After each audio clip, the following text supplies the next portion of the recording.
संविधान को जीना किसको कहते हैं? हमने पीएम म्यूजियम बनाया और देश के पहले से लेकर के मेरे पूर्व तक के सभी प्रधानमंत्रियों के जीवन को और उनके कार्य को उस पीएम म्यूजियम बनाया गया है। और मैं तो चाहूंगा कि पीएम म्यूजियम में जो जो महापुरुष हैं उनके परिवारजनों ने समय निकाल करके उस म्यूजियम को देखना चाहिए और उसमें कुछ जोड़ने के लगता है तो सरकार का ध्यान आकर्षित करना चाहिए ताकि वो म्यूजियम समृद्ध हो और देश के बालकों को प्रेरणा दे। ये होता है संविधान की भावना। अपने लिए तो सब करते हैं, खुद के लिए जीने वालों की जमात बहुत छोटी नहीं है। संविधान के लिए जीने वाले यहां बैठे हैं।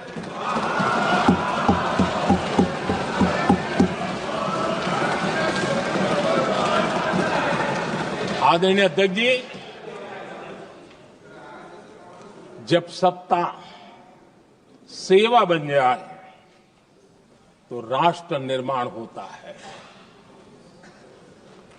जब सत्ता को विरासत बना दिया जाए तब लोकतंत्र खत्म हो जाता है।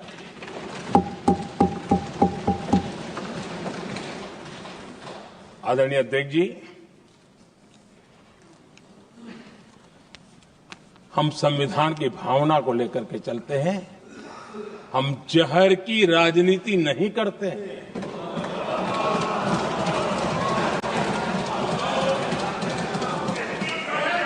हम देश की एकता को सर्वोपरि रखते हैं और इसलिए सरदार वल्लभ भाई पटेल का दुनिया का सबसे ऊंचा स्टैच्यू बनाते हैं और स्टैच्यू ऑफ यूनिटी देश को जोड़ने का जिस महापुरुष ने काम किया उसका हम स्मरण करते हैं। और वो भाजपा के नहीं थे, वो जनसंघ के नहीं थे। हम संविधान को जीते हैं, इसलिए इस सोच से आगे बढ़ते हैं।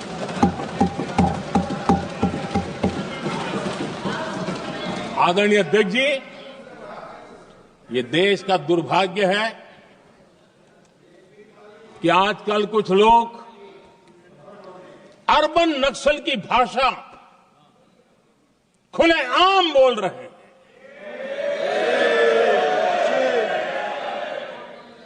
और अर्बन नक्सल जिन बातों को बोलते हैं,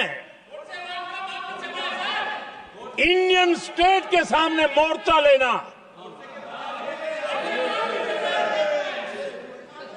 ये अर्बन नक्सल की भाषा बोलने वाले इंडियन स्टेट के खिलाफ लड़ाई की घोषणा करने वाले न संविधान को समझ सकते हैं, न देश की एकता को समझ सकते हैं।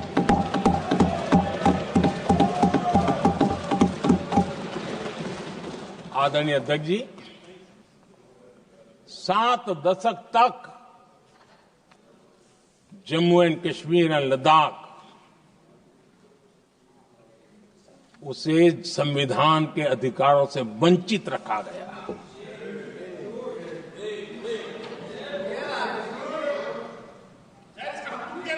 ये संविधान के साथ भी अन्याय था और जम्मू कश्मीर और लद्दाख के लोगों के साथ भी अन्याय था।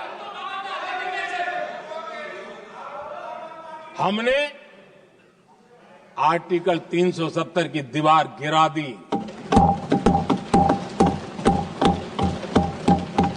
अब जम्मू कश्मीर और लद्दाख के उन राज्यों को, देशवासियों को जो अधिकार हैं, वो अधिकार उनको मिल रहे हैं। और संविधान का महात्म्य हम जानते हैं। संविधान की भावना को जीते हैं, इसलिए ऐसे मजबूत निर्णय भी हम करते हैं।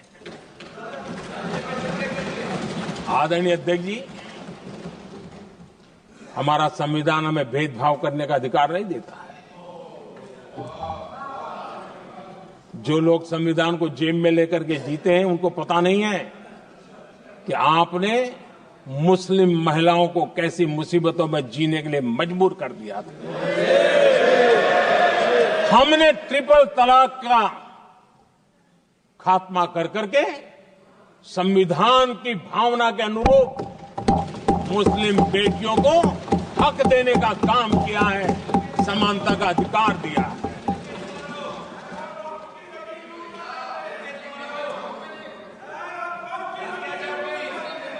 जब भी देश में एनडीए की सरकार रही है, हमने एक लंबे विजन के साथ काम किया है। पता नहीं देश को बांटने के लिए किस किस प्रकार की भाषाओं का प्रयोग किया जा रहा है। हताशा, निराशा पता नहीं उनको कहां तक ले जाएगी, लेकिन हमारी सोच कैसी है, एनडीए के साथी मिलकर के किस दिशा में सोचते हैं। हमारे लिए जो पीछे है, जो आखिरी है, और महात्मा गांधी जी ने जो कहा था उसकी तरफ हमारा ध्यान ज्यादा है। और उसी का परिणाम है कि अगर हम मंत्रालयों की रचना करते हैं तो भी मंत्रालय कौन सा बनाते हैं, पूर्वोत्तर के लिए अलग मंत्रालय बनाते हैं।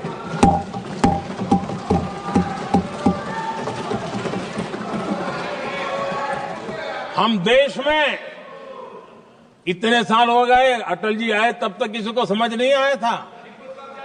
भाषण तो देते रहते हैं। आदिवासियों के लिए अलग मंत्रालय एनडीए ने बनाया। आदरणीय अध्यक्ष जी, हमारे दक्षिण के राज्य समुद्री तट से जुड़े हैं। हमारे पूर्व के कई राज्य समुद्री तट से जुड़े हैं। वहां के समाज में फिशरीज का काम और फिशरमैन की संख्या बहुत बड़ी तादाद में है। उनका भी ख्याल रखना चाहिए। और जमीन के भीतर के छोटे पानी के जो इलाके रहते हैं, वहां भी फिशरमैन के रूप में काम करने वाले समाज के आखिरी तबके के लोग हैं। ये हमारी सरकार है जिन्हें फिशरीज के लिए अलग मंत्रालय बनाया।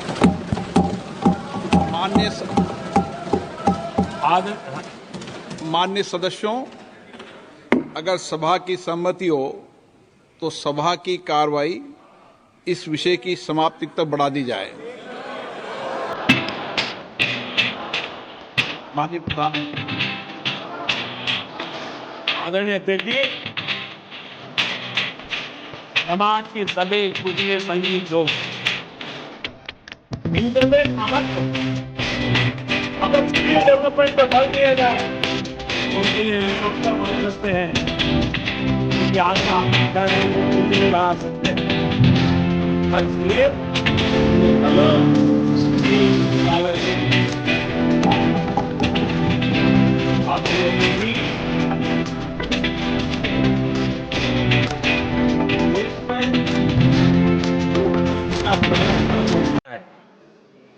कि हम सत्ता को सामान्य से सामान्य नागरिक तक उसका अवसर मिले। और इस बात को ध्यान में रखते हुए भारत के कोऑपरेटिव सेक्टर को और समृद्ध बनाने के लिए और तंदुरुस्त बनाने के लिए देश के करोड़ों लोगों को जोड़ने का उसमें अवसर है। अनेक क्षेत्रों में कोऑपरेटिव मूवमेंट को बढ़ाया जा सकता है और उसको ध्यान में रखते हुए हमने अलग कोऑपरेटिव मंत्रालय बनाया। विजन क्या होता है ये यहां पता चलता है।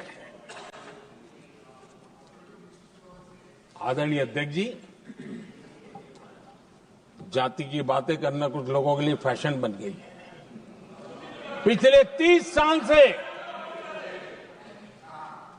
30 साल से सदन में आने वाले ओबीसी समाज के सांसद दलों के भेदभाव से ऊपर उठ करके एक होकर के 30-35 साल से मांग कर रहे थे कि ओबीसी कमीशन को संवैधानिक दर्जा दिया जाए।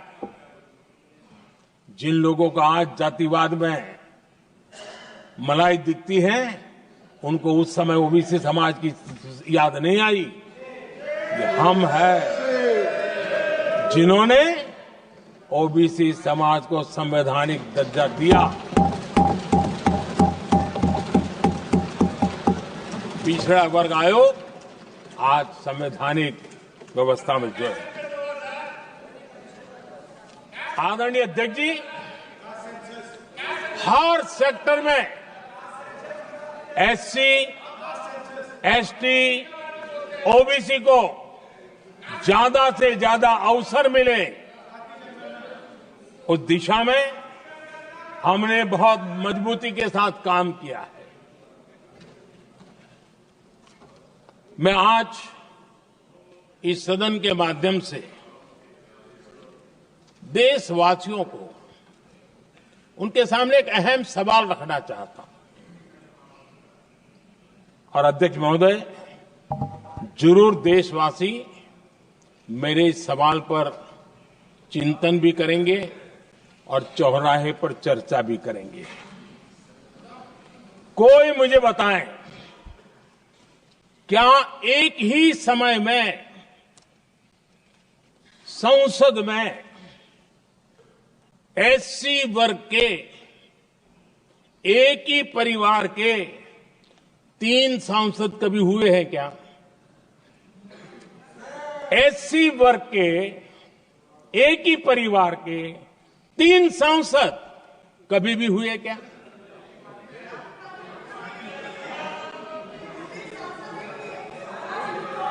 मैं दूसरा सवाल पूछता हूं, कोई मुझे बताए कि एक ही कालखंड में, एक ही समय में संसद में एसटी वर्ग के एक ही परिवार के 3 एमपी हुए हैं क्या?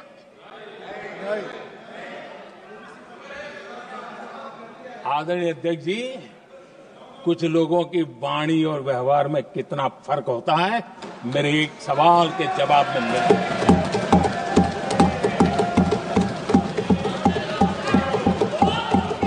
जमीन आसमान का अंतर होता है, रात दिन का अंतर होता है।